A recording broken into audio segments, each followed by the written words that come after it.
বাবা, গোপালের সেই তখন থেকে মুখ চলেই যাচ্ছে থামার নাম নেই। হুম হুম আর চুপচাপ বসে না থেকে টুপটাপ করে কমলা লেবু খেয়ে যাও।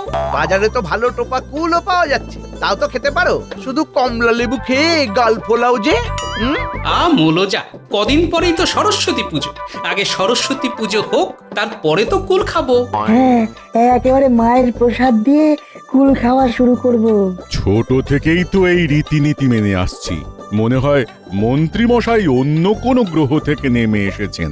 রাজবৈদ্য, তুমি একবার ওই মন্ত্রী মশাইকে ভালো করে পরীক্ষা নিরীক্ষা করে দেখে নিও তো, উনি আসলে মানুষ না ভিন গ্রহের কেউ। খুব খারাপ হচ্ছে কিন্তু গোপাল, সামান্য একটা কুল খাওয়ার প্রসঙ্গ তুলেছি বলে মহারাজ কিছু বলুন। ও সব বাদ দাও, আসল ব্যাপার হলো সামনেই সরস্বতী পুজো। এই পুজো উপলক্ষে আমরা নতুন কি করতে পারি? আমি বলবো মহারাজ, হ্যাঁ হ্যাঁ, বলো বলো মন্ত্রী। পুজোর দিনে কুল খাওয়ার প্রতিযোগিতা হয়ে যাক। যত সব বোকা বোকা ব্যাপার। তাহলে চালাক চালাক ব্যাপার কি হতে পারে সেটা বলো।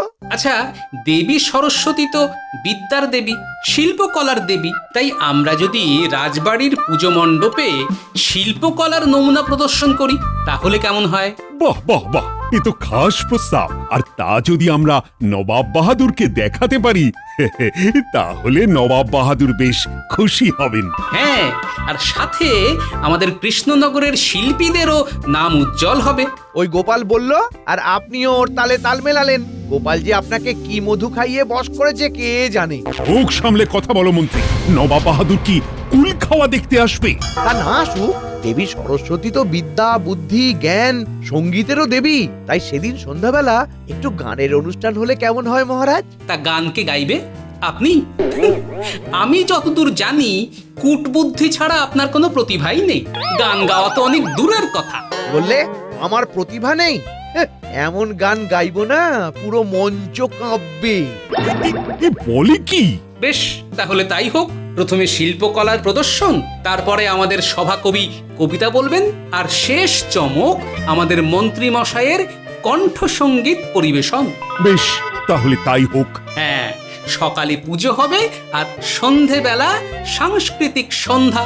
এই, কে আছো? নবাব বাহাদুরকে আমন্ত্রণ পত্র পাঠানোর ব্যবস্থা করো। আর গোপাল, আমি মহারাজ ওই পুজোর দিন শিল্পকলা প্রদর্শনীর ব্যবস্থাটা দেখে নিচ্ছি। আজকের মতো সভা এখানেই সমাপ্ত হলো।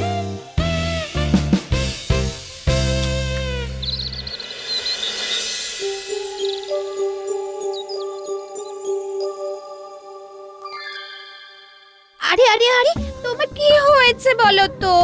তুমি এরকম এদিক থেকে ওদিক আর ওদিক থেকে এদিক করছো কেন? আরে আরে, নিজেকে হাম বড় দেখাতে গিয়ে একটা এমন কথা বলে ফেলেছি না, এখন নিজে পস্তাচ্ছি। আরে কি বলেছো আর কিভাবে পস্তাচ্ছো কিছুই তো বুঝতে পারছি না। আরে আমি রাজসভায় বলেছি যে আমি সরস্বতী পুজোর দিন গান গাইবো। তুমি আর গান? এই এই তুমি এখনই হাসছো? আরে এখন আমাকে কিছু একটা ব্যবস্থা করতেই হবে, নইলে আমার মুখ পুরো আলকাতরা হয়ে যাবে একদম। দেখো, এখনো সরস্বতী পুজো আসতে কয়েকটা দিন বাকি আছে। তুমি বরং কোনো শিক্ষকের কাছে গিয়ে এই কদিন গান শেখো গো। ঠিক বলেছো, তাই ভালো তাই ভালো। তা তোমার চেনা জানা কোনো গানের শিক্ষক আছে? পাড়ার একজন সঙ্গীত শিক্ষকের কথা শুনেছিলাম, তুমি কিন্তু যেতে পারো। হ্যাঁ, রাতের দিকেই যেতে হবে। লুকিয়ে লুকিয়ে শিখবো আর সরস্বতী পুজোর সন্ধ্যাবেলা চমক দেবো।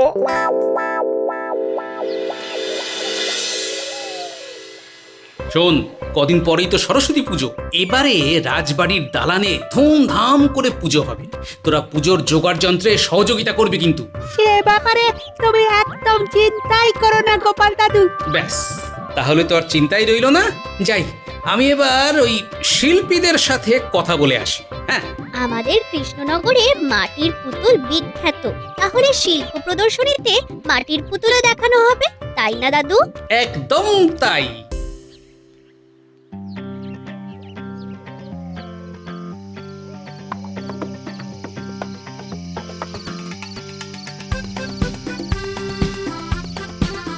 হ্যাঁ, তাহলে বুঝতে পেরেছো তো আমি কি কি বললাম?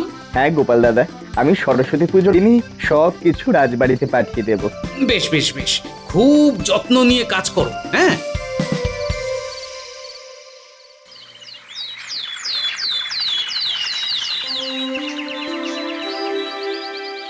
শোনো, নবাব বাহাদুরকে চিঠি পাঠানো হয়ে গেছে। এখন শুধু পুজোর জন্যে দিন গোনা। গোপাল, তুমি শিল্পীদের তাদের শিল্পকর্ম প্রদর্শনের কথা বলে দিয়েছো তো? হ্যাঁ মহারাজ, আগের দিন রাতের মধ্যেই শিল্প নিদর্শন রাজবাড়ি পৌঁছে যাবে। আর পুজোয় তো আরো দুটো আকর্ষণ আছে, সভাকবির কবিতা আর মন্ত্রী মশাইয়ের গান। সেদিন বেশ আনন্দ হবে, বেশ মজা হবে। হবে অনেক আনন্দ, হবে নানান মজা। পুজোর দিন প্রসাদ খাবো, খাবো মিষ্টি গজা। সন্ধেবেলা কবিতা বলবো, জ্বলবে দ্বীপের আলো। আশা করি আমার কবিতা সবার লাগবে ভালো। বাহ সভাকবি, বাহ বাহ বাহ! তোমার কবিতা শোনার জন্য আমরা মুখিয়ে থাকবো। মন্ত্রী মশাই, বলছিলাম যে ওই সভাকবি তো ছোট করে একটু পদ্যের ঝলক দিয়েই দিল, তা আপনিও এই বেলা দুকলি শুনিয়ে দিন না। হ্যাঁ মন্ত্রী মশাই, শুনি না দুকুলি। হ্যাঁ হ্যাঁ মন্ত্রী মশাই, শুনি না, দুকলি শুনি না। না না, এখন না, যা হবে একদম পুজোর সন্ধ্যাবেলা, ওস্তাদের মার শেষ রাতে। বেশ, তাহলে দেখা যাবে। পণ্ডিত, বলুন মহারাজ। প্রতিমা প্রস্তুতির কাজ তো সমাপ্ত। তুমি ফর্দ অনুযায়ী সমস্ত দশকর্মা আর বাকি দ্রব্যাদি আনার ব্যবস্থা করো। যথা আজ্ঞা মহারাজ। মহারাজ, আমি আমার নাতি নাতনিদের পুজো মণ্ডপ সাজানোর দায়িত্ব দিয়েছি। বাহ বাহ বাহ, ভালোই হলো। রাজবৈদ্য, বলুন মহারাজ। তুমি ভোগ প্রসাদের জন্য বাজার দোকানের দিকটা দেখো। আচ্ছা মহারাজ। আজকের মতন রাজসভার এখানেই ছুটি।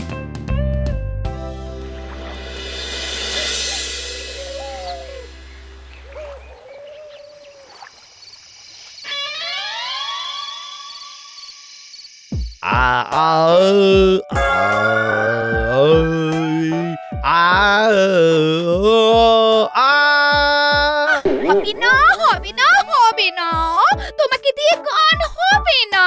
সঙ্গীত শিক্ষকও তো তাই বললেন। কি যে হবে বুঝতে পারছি না। আমরা যতক্ষণ আপনার পাশে আছি, আপনি একদম চিন্তা মুক্ত থাকুন। সমস্যা বলুন ফটাফট, সমাধান হবে ঘটাঘট। সমস্যা তো নিজেই তৈরি করেছে। গানের গজ জানে না, এদিকে সরস্বতী পুজোয় তোদের মন্ত্রী মশাই নাকি সবাইকে গান শোনাবেন। তা মন্ত্রী মশাই, আপনি তো একজনের কাছে গান শিখছেন। ও এখন শিখে কোনো লাভ নেই। মরণকালে ভগবানের স্মরণ করে কি আর লাভ আছে? বুঝে গেছি, আপনার গলা এখন পাকা বাঁশ হয়ে গেছে। কাঁচা কঞ্চি হলে না হয় বাঁচানো যেত। এত বকচালি না দিয়ে তোরা কোনো উপায় বের করতে পারবি কিনা বল। উপায় তো আমার মাথায় চলে এসেছে, কিন্তু কিন্তু কি? কিন্তু আমাদের ডান হাতে খুব চুলকনি হচ্ছে। আপনি কিছু দিলেই চুলকানি বন্ধ হয়ে যাবে, আর উপায়টা মাথা থেকে মুখে চলে আসবে। পুরো শেয়ানা হয়ে গেছিস তোরা। সবই আপনার সঙ্গ দোষ, ইয়ে না মানে সঙ্গ গুণ। এই তো আর হাত চুল করছে না। এবার বলতো, বল বল বল, বুদ্ধিটা কি? শুনুন, সরস্বতী পুজোর সন্ধ্যেবেলা আপনি গান গাইবেন, দারুণ গান গাইবেন। সবাই মুগ্ধ হয়ে শুনবে, হাততালি দেবে, কিন্তু আপনি গান গাইবেন না।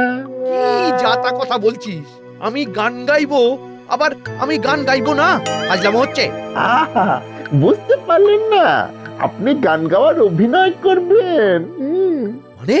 মানে বটা বোঝাতে চাইছে আপনি শুধু মুখটা নাড়বেন, কিন্তু ওই মঞ্চের পেছন থেকে গান গাইবে আপনার সঙ্গীত শিক্ষক।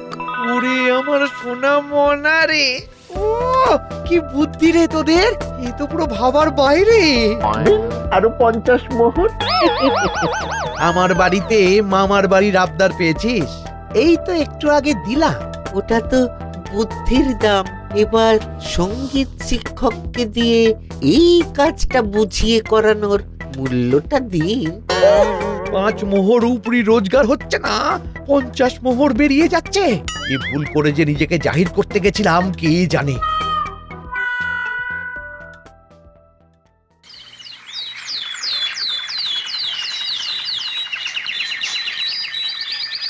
যাক বাবা, সকাল সকাল পুকুর পাড়ে পৌঁছে গেছি।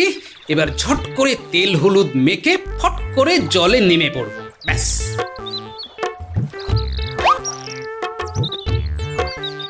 কি দাদু, তোমাকে কি দিদা তেলে ভাজা করবে নাকি?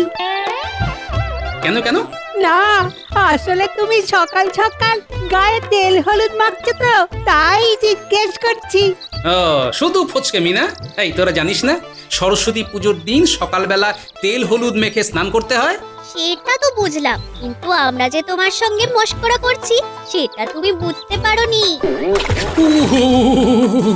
কি ঠান্ডা রে বাবা! এই জন্যই বলে মাঘের শীতে বাঘে কাঁপে। বাবা, আমরা আর মশকরা বুঝে লাভ নেই। বাবা, আমরা তো না কেঁপেই স্নান করে নিলাম। উফ, আমাকে বকাস না। এই শীতে না কেঁপে ভোরবেলা স্নান করা অসম্ভব। আমরা গরম জলে স্নান করেছি, মা গরম জল করে দিল আর তাতে ঠান্ডা জল মিশিয়ে ঝটপট স্নান। ও দাদু, তোমার এত বুদ্ধি, আরে সামান্য কাজটা করতে পারলে না? খামোখা পুকুরে এসে স্নান করছো। উফ, এবার একটু শান্তিতে স্নান করতে দে তো। আর তোরা ওদিকে রাজবাড়ি গিয়ে দেখ পুজোর জোগাড় যন্ত্র কত দূর কি এগোলো। গিয়ে আলপনা দেওয়া শুরু কর, যা। আচ্ছা দাদু, আমরা তো রাজবাড়িতেই যাচ্ছি।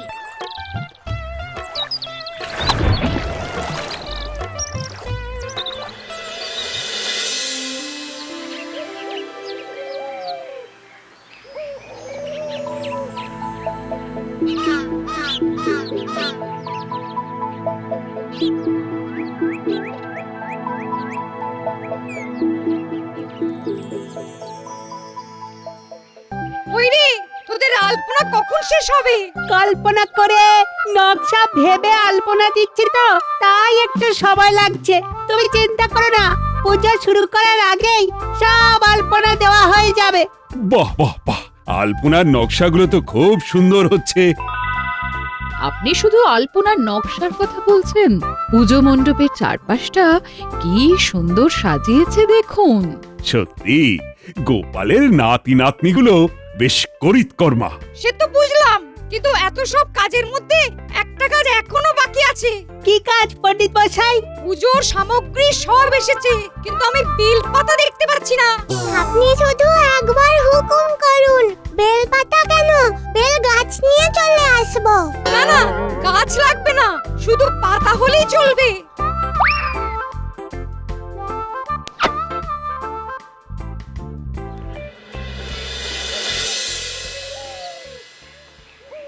চলো চলো, যা বেলপাতা নেওয়া হয়েছে না, তাতে দুটো সরস্বতী পূজা হয়ে যাবে। হ্যাঁ হ্যাঁ হ্যাঁ, চল চল।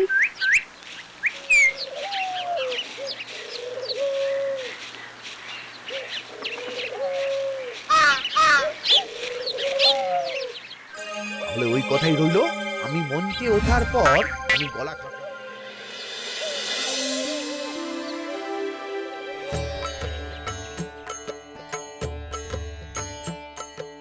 বাচ্চারা, এবার তোরা একসাথে বল, হে মা সরস্বতী, হে মা সরস্বতী, আমায় বিদ্যা দাও, বুদ্ধি দাও, জ্ঞান দাও, ভক্তি দাও, কূট বুদ্ধি কেড়ে নাও।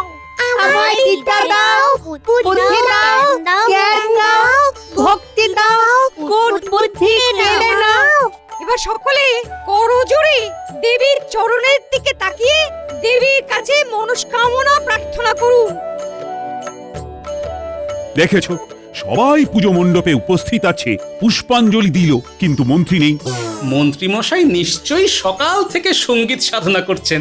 বেশ, তাহলে সকালের কাজ আপাতত সমাপ্ত। কেউ কিন্তু এখনই চলে যাবে না, সবাই ভোগের প্রসাদ খেয়ে তারপরে বাড়ি যাবে। তারপর আবার তো সন্ধেবেলায় সাংস্কৃতিক অনুষ্ঠান আর শিল্প প্রদর্শনী দেখতে আসবো। হ্যাঁ, নিশ্চয়ই নিশ্চয়ই।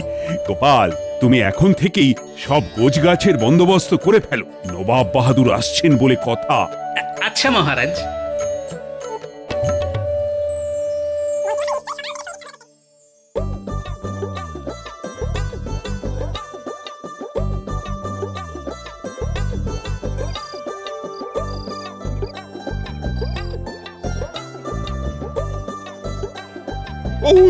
বহুত খুব কি সুন্দর সব হাতের কাজ। সত্যি কৃষ্ণচন্দ্র, আমি মুগ্ধ। এত সুন্দর নিখুঁত কাজ আমি আগে কখনো দেখিনি। সবই আমাদের শিল্পীদের কাজ আর দেবী সরস্বতীর আশীর্বাদের ফলশ্রুতি। তাহলে শিল্প প্রদর্শনী তো হলো, এবার আমাদের সাংস্কৃতিক অনুষ্ঠান শুরু হোক।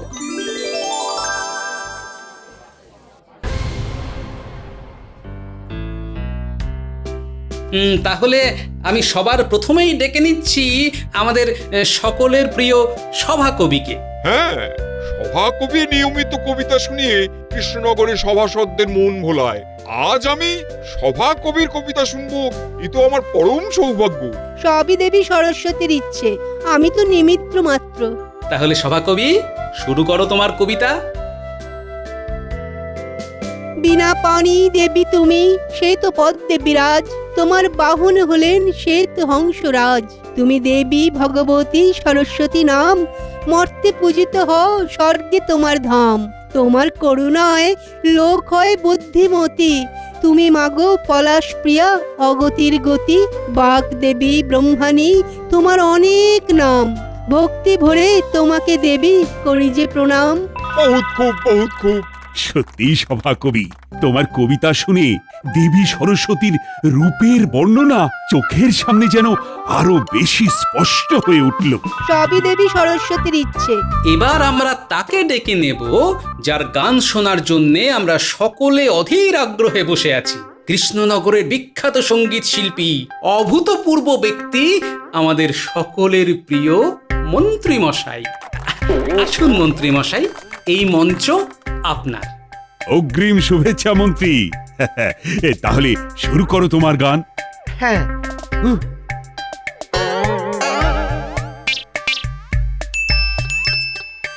ওই মন্ত্রী মশাই শুরু করুন। হ্যাঁ, করছি করছি।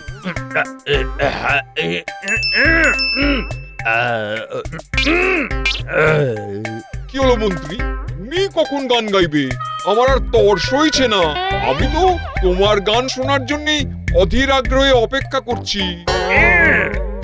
হ্যাঁ হ্যাঁ হ্যাঁ, করছি করছি। একি মন্ত্রী মশাই, গান তো আপনি গাইবেন, কিন্তু গোটা ঘটার দিকে ইশারা করছেন কেন? মানে আসলে কি ইয়ে করছো? এই বটা ঘটা, তোরা তখন থেকে কি ঘাড় নাড়ছিস বলতো? আমরা তো তখন থেকে বোঝাতে চাইছি গান হবে না মন্ত্রী মশাই, গান হবে না। সব পরিকল্পনা ঘেঁটে যাচ্ছে। মানে কিসের পরিকল্পনা? আমি বলছি মহারাজ। এই ন্যাপলা, গুলটে, ট্যাপা, পুটি, পুচকে, তোরা ওনাকে নিয়ে আয়। দূর দূর দূর, সব ভেস্তে গেল। কি ভেস্তে গেল? আমি বলছি, শুনুন। সকালে যখন আমার নাতি নাতনিগুলো বেলপাতা আনতে জঙ্গলে যায়, তখন ওরা বেলপাতা এনে ফেরার সময় দেখে। তাহলে ওই কথাই রইলো, আমি মঞ্চে ওঠার পর আমি গলা খাঁকড়াবো আর আপনি গান গাওয়া শুরু করবে, কেমন? হ্যাঁ শিক্ষক মশাই, আপনি শুধু গেয়ে যাবেন আর আমাদের মন্ত্রী মশাই আপনার গানের সুরে তালে মুখ নাড়িয়ে যাবেন। এতে কেউ বুঝতে পারবে না যে আসলে গানটা কে গাইছে, কারণ আমি আমার বেসুরো গলায় গান গাইলেই সবাই পালিয়ে যাবে। আচ্ছা, তাহলে ওই কথাই রইলো, ঠিক সন্ধে। তারপরে যখন নবাব বাহাদুর আর বাকিরা সবাই একটু আগে শিল্পকলা প্রদর্শনী দেখতে ব্যস্ত ছিলেন, ঠিক সেই সময় লোকচক্ষুর আড়ালে এই গানের শিক্ষক মশাই মণ্ডপের পিছনে চলে যান। কিন্তু দাদুর কথাবার্তা আমরা প্রস্তুত ছিলাম আর আমরা ঝুপ করে ওনাকে ধরে ফেলি। ছি ছি ছি মন্ত্রী, ছি! তুমি তো নবাব বাহাদুরের সামনে আমার নাকটাই কেটে দিলে। আর এই যে সঙ্গীত শিক্ষক, তুমি এত অসৎ হতে পারলে? আমি বাধ্য হয়ে এসেছি মহারাজ। মন্ত্রী মশাই আর ওনার ওই দুই সাগরে বটা ঘটা আমাকে বলেছিল যদি না ওনাদের কথা মতো কাজ করি তাহলে আমাকে রাজ্য থেকে তাড়িয়ে দেবে। আমি নিরুপায় মহারাজ। এবার আমি মন্ত্রীকে আমার রাজ্য থেকে তাড়াবো। ছি মন্ত্রী ছি, আমি কত আশা নিয়ে এসেছিলাম, শেষে সেটা হতাশা হয়ে গেল। ভুল হয়ে গেছে, শেষবারের মতো ক্ষমা করে দিন মহারাজ, শেষবারের মতো। এই পুণ্যতিথিতে শুভ দিনে বলছি, আর করবো না এরকম পাপ কাজ মহারাজ। না না না না, তোমাকে আমি রাজ্য ছাড়া করবই।